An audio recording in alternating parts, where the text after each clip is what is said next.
नमस्कार साथियों, कैसे हैं आप सभी। उम्मीद करते हैं कि आप स्वस्थ होंगे, सुरक्षित होंगे और सुखी होंगे।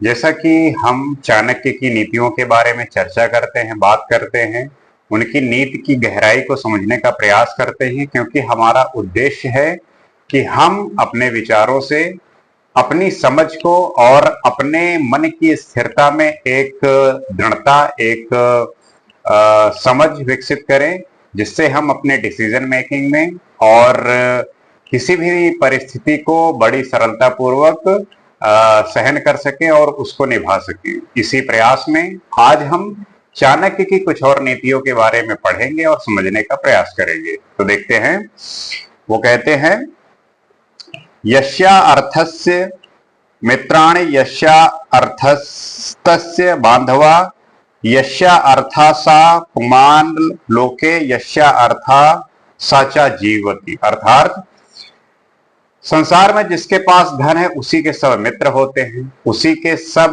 भाई बंधु और पारिवारिक जन होते हैं। धनवान व्यक्ति को ही श्रेष्ठ व्यक्ति माना जाता है। इस प्रकार वह आदर पूर्वक अपना जीवन बिताता है। अब भाव यह है कि मनुष्य के पास जब तक धन रहता है तब तक सब उसके मित्र बने रहते हैं।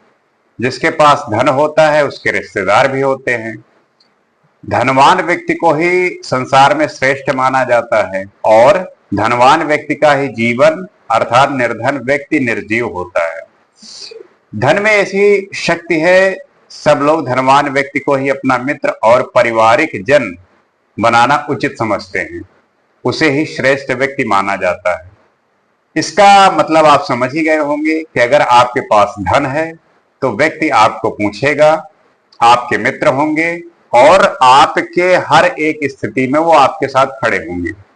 जब आपके पास धन नहीं होता तो आप निर्जीव होते हैं। जब आपके पास धन होता है तब आपकी लोग चर्चा करते हैं, आपकी लोग बात करते हैं और आपका ही गुणगान होता है। तो इंसान को भी चाहिए कि उसको पता है कि अगर धन ही सब कुछ हो तो धन ही क्यों ना कमाया जाए। आपको हर तरीके से प्रयास करना चाहिए धन के उपार्जन में, धन को ग्रहण करने में। धन के लिए आपको पूरी लगन से, पूरी मेहनत से काम करना चाहिए, जिससे आप अपने को इस समाज में और अपने को एक अच्छे जीवन के रूप में व्यतीत कर सके। धन की बहुत जरूरत होती है और हर किसी को धन की प्राप्ति के लिए काम करना चाहिए। स्वर्ग स्थिता नामिह जीवलोके चत्वारि चिन्हानि वसंति देहे दान प्रसंगो मथुरा चवाणी देवा अर्चनम ब्राह्मण तर्पणम च। स्वर्ग इस संसार में आने वाले जीव के शरीर में चार बातें उसके चिन्ह स्वरूप में रहती हैं, अर्थात उसके चार प्रमुख गुण होते हैं। उसमें दान देने की प्रवृत्ति होती है, वह वाणी से मधुरभाषी होता है, देवताओं की पूजा अर्चना करता है, उनका आदर सत्कार करता है और विद्वान ब्राह्मण का तर्पण करता है अर्थात तृप्त रखता है। ये कुछ गुण है जो वस्तुतः जिन व्यक्तियों में चार गुण होते हैं उन्हें स्वर्ग से उतरा हुआ श्रेष्ठ प्राणी माना जाता है। अगर ऐसे चार गुण आपके पास हैं तो ऐसे व्यक्ति को स्वर्ग से उतरा हुआ व्यक्ति माना जाता है। वो कैसे? उनकी वाणी में मिठास होती है, वे प्रेम पूर्वक बिना अभिमान से बात करते हैं। जब आपके अंदर अहंकार हो जाता है तो आप फिर प्रेम की भाषा में बात करते हैं। जब तक अहंकार होता है आप अपने ईगो में किसी को कुछ समझते नहीं हैं, यही सबसे बड़ा दुख है। और उनमें दान की प्रवृत्ति होती है, वे देवताओं का आदर सत्कार, उनकी पूजा अर्चना करते हैं और ब्राह्मणों की पूजा तथा आदर सम्मान के साथ उन्हें तृप्त करने का प्रयत्न करते रहते हैं। तो जिस व्यक्ति के पास ये चार गुण हैं उसे स्वर्ग से उतरा हुआ इंसान माना जाता है, क्योंकि ये चार ऐसे गुण हैं जो बड़ी सरलता से मिलते नहीं, बड़े मुश्किल से मिलते हैं। क्योंकि जिस व्यक्ति के पास ये चारों गुण है वो देवता तुल्य होता है, वो बड़ा सत्कार के योग होता है। आगे देखते हैं, अत्यंत कोपा कटुका चवाणी दरिद्रता चा स्वजनेश वैरम नीच प्रसंगा कुलहीन सेवा चिन्हानि देहे नरक स्थिता नाम। अर्थात इसी प्रकार नरक में रहने वाले जब देह धारण कर इस संसार में आते हैं तो उनमें ऊपर बताए गए चिन्हों के सर्वथा विपरीत चिन्ह होते हैं। वे मधुरभाषी होने के बजाय अत्यंत क्रोधी स्वभाव के होते हैं, कड़वी बात करते हैं, वे निर्धन होते हैं, वे कुत्ते के समान अपने व्यक्तियों से द्वेष भाव रखते हैं, उनकी संगति में नीच लोग रहते हैं और वे नीच कुल वालों की सेवा करते हैं। तात्पर्य आप समझ गए होंगे, मतलब आप समझ गए होंगे कि इस श्लोक का भाव यह है कि दुष्ट लोग अत्यंत क्रोधी स्वभाव के होते हैं, तो आपको क्रोध नहीं करना चाहिए। मधुर भाषण करने के बजाय कठोर और कड़वी बातें बोलते हैं, इसलिए आपको सदा प्रिय बोलना चाहिए। कड़वी बात बोलने से और कठोर बात बोलने से बचना चाहिए। वे दरिद्र होते हैं, अर्थात उनके पास धन नहीं होता। जिस प्रकार कुत्ता दूसरे अपरिचित कुत्ते को देखकर उस पर भौंकता है, उसी प्रकार दुष्ट आदमी अन्य पुरुषों को उसके वैर भाव रखने लगता है। उसके संगी साथी नीच होते हैं और नीच लोगों की ही वह सेवा करता रहता है। तो व्यक्ति का स्वभाव ही उसको उसके गुण से परिचित कराता है। जब स्वभाव गुण अच्छे होंगे तब उसके सखी और साथी अच्छे होंगे, क्योंकि व्यक्ति की जो स्वभाव है वो उसी प्रकार उसके फिर दोस्त बनते हैं, उसी प्रकार उसका जो है सोसाइटी होती है, उसी प्रकार उसका माहौल होता है। तो किसी से वैर भाव नहीं रखना चाहिए। हर व्यक्ति को समान भाव से और बड़े आदर पूर्वक और बड़े सत्कार से उसका पूजन करना चाहिए।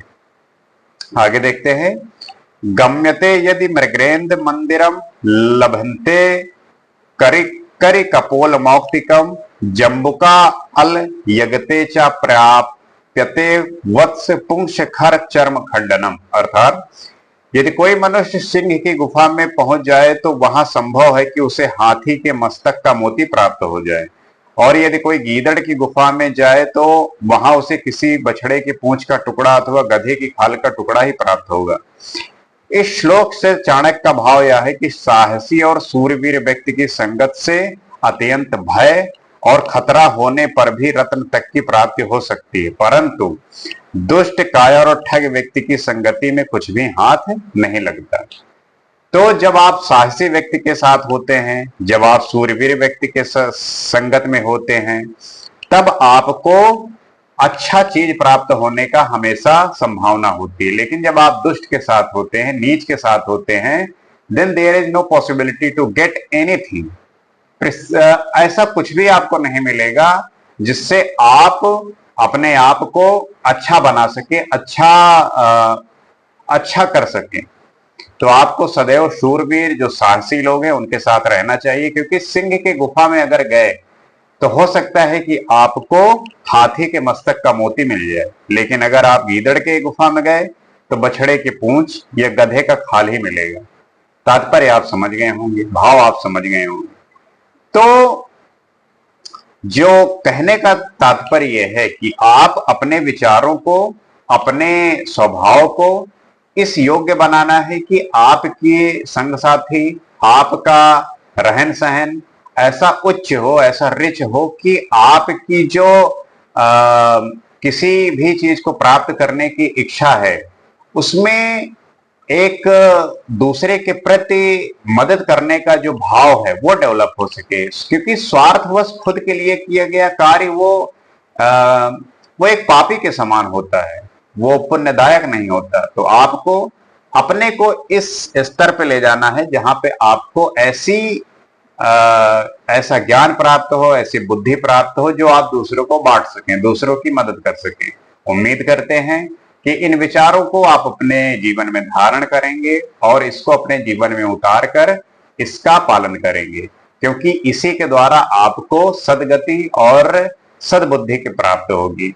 उम्मीद करते हैं कि आपको ये विचार पसंद आए होंगे। इसी तरीके से अगले एपिसोड में हम कुछ और विचारों पर चर्चा करेंगे। आज के लिए इतना ही। नमस्कार।